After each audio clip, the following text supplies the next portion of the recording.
എടി, അനിയത്തിയുടെ വയറ്റിൽ കിടക്കുന്ന കുഞ്ഞിനെ ഇല്ലാതാക്കാൻ വേണ്ടി മനഃപൂർവ്വം നീ പൈനാപ്പിൾ ജ്യൂസ് അടിച്ചു വെച്ചതാ അല്ലേ? ഒരിക്കലും അല്ല. കണ്ണേട്ടൻ ജ്യൂസ് വേണമെന്ന് പറഞ്ഞു. അതിനെ ഞാൻ പൈനാപ്പിൾ എടുത്ത് ജ്യൂസ് ഉണ്ടാക്കിയത്. അതിന്റെ ബാക്കി ജാറിലിരുന്നതാ കരുണ എടുത്ത് കുടിക്കാൻ പോയത്. ഒന്നും അല്ല, നിനക്കില്ലാത്ത ഭാഗ്യം എനിക്ക് വേണ്ടാന്ന് നീ തീരുമാനിച്ചതാ. എന്താ ഇവിടെ? ഇപ്പൊ എന്നെ ഹോസ്പിറ്റലിൽ അഡ്മിറ്റ് ആക്കേണ്ടി വന്നേനെ. ഇവള് പൈനാപ്പിൾ ജ്യൂസ് ജാറിലാക്കി വെച്ചിട്ട് പോയതാ, മനഃപൂർവ്വം ഞാൻ എടുത്ത് കുടിക്കാൻ.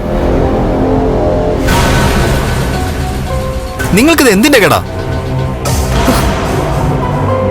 നിങ്ങളുടെ വീട്ടിൽ വെച്ച് അച്ഛനും മുത്തശ്ശി ഒരുപാട് ലാളിച്ച് വളർത്തിയ കുട്ടിയാ ഇവള്. അതിന്റെ പക്വത കുറവ് ഇവൾക്ക് എല്ലാ കാര്യത്തിലും ഉണ്ട്. എന്നാൽ നിങ്ങൾ അങ്ങനെയല്ലല്ലോ.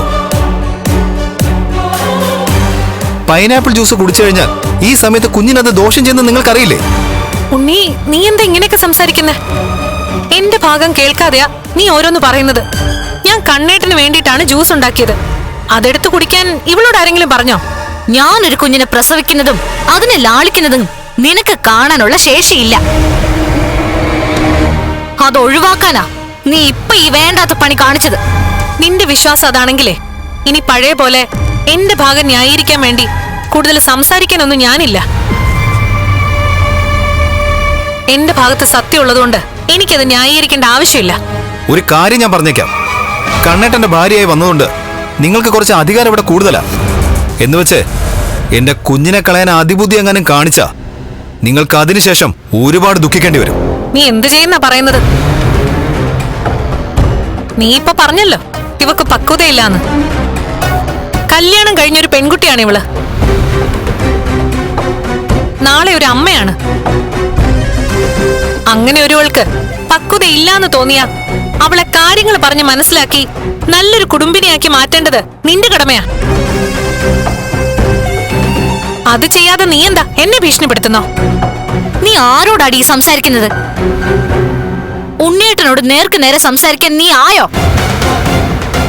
ദേ, ഈ വീടിനകത്ത് കാരണമില്ലാത്ത ആരെങ്കിലും എനിക്ക് നേരെ കയർത്ത് സംസാരിച്ചാ യുക്തമായ മറുപടി കൊടുക്കണമെന്നാണ് എന്റെ ഭർത്താവ് എന്നോട് പറഞ്ഞിരിക്കുന്നത്.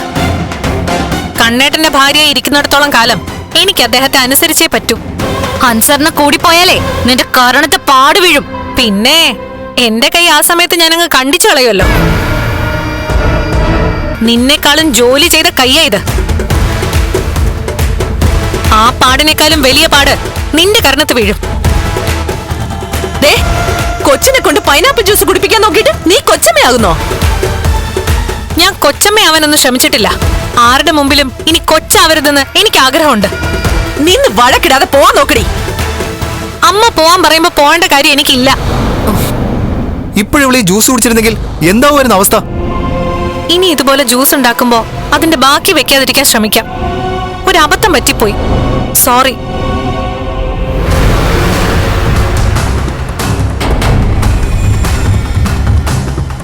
എന്റെ വീട്ടിലെങ്ങാനും ആയിരുന്നെങ്കിൽ ഇപ്പൊ വലിച്ചു കേറിയനെ.